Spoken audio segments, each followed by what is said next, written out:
Hey guys, in June, $4.5 billion left Bitcoin ETFs. The worst month in the entire history of these funds. That same June, prediction markets did $44.8 billion in volume. The money didn't leave crypto, it moved. And where it moved is the most interesting story of the summer. Let's start with what's growing. Kalshi and Polymarket did $44.8 billion in combined volume in June. For comparison, every legal sportsbook in the US took in roughly $14 billion a month in 2025. So two websites running contracts tripled the entire legal betting industry in America. The weekly record is $16.6 billion. In July, it took the industry 12 days to match the volume of all of May. The catalyst is obvious, the World Cup.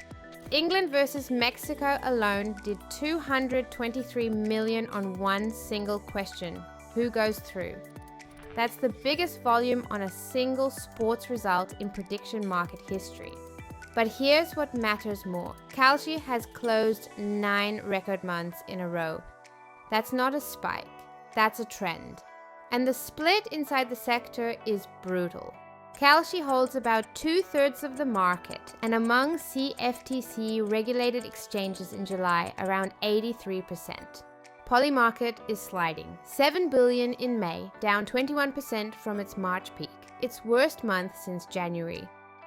The valuations back it up. Kalshi is at $22 billion after a $1 billion round. Polymarket is raising at 15, with $600 million coming from ICE, the owner of the New York Stock Exchange. Now the uncomfortable part. The thing that's winning isn't crypto. Kalshi is a CFTC-regulated exchange, plain American financial infrastructure. No tokens, no wallets, no on-chain anything. Crypto came up with the idea, Augur, Polymarket on Polygon, that whole philosophy of the market as a truth machine. And the licensed platform is taking the cream. Look at the numbers. Polymarket US, the legal version for Americans, did $1.3 billion in April. The international one did $9 billion. So the crypto native version is simply fenced off from the fattest market. And one more detail people rarely say out loud. According to Pew, 80% of Kalshi's volume is sports. Let's be honest, this isn't a truth oracle. This is sports betting wrapped in derivatives. Now the other half of the picture, June for Bitcoin ETFs, $4.5 billion in outflows. The previous record was $3.56. They blew right past it. First half of 2026, minus $5.4 billion. The first negative half year since launch in 2024. And this one stings. BlackRock's IBIT alone dumped $3.55 billion. That's 79% of the entire category's outflow.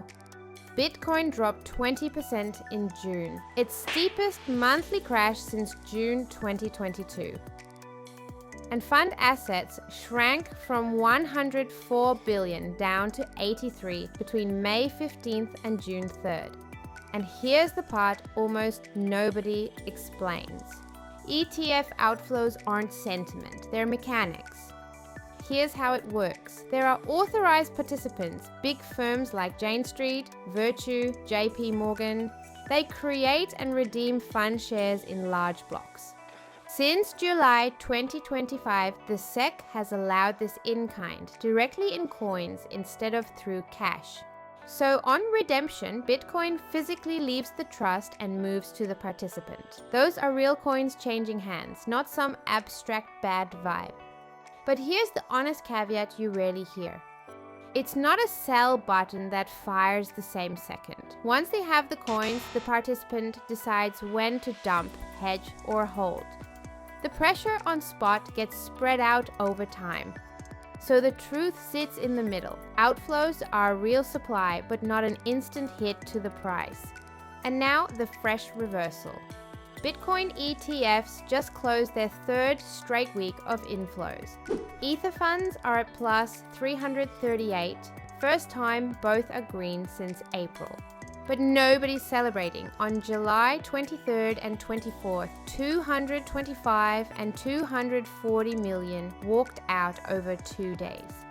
So this is stabilization, not a turn into a bull run. So here's the full picture. Capital didn't leave the market, it changed shape. Passive exposure is heading out, expressed opinion is coming in.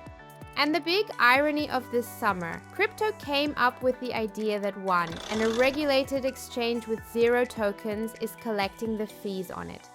Kalshi has pulled in around 850 million in fees in 2026 alone. Question for you, is this crypto losing or crypto's idea winning without crypto? Drop it in the comments, I'm actually curious. Catch you in the next one.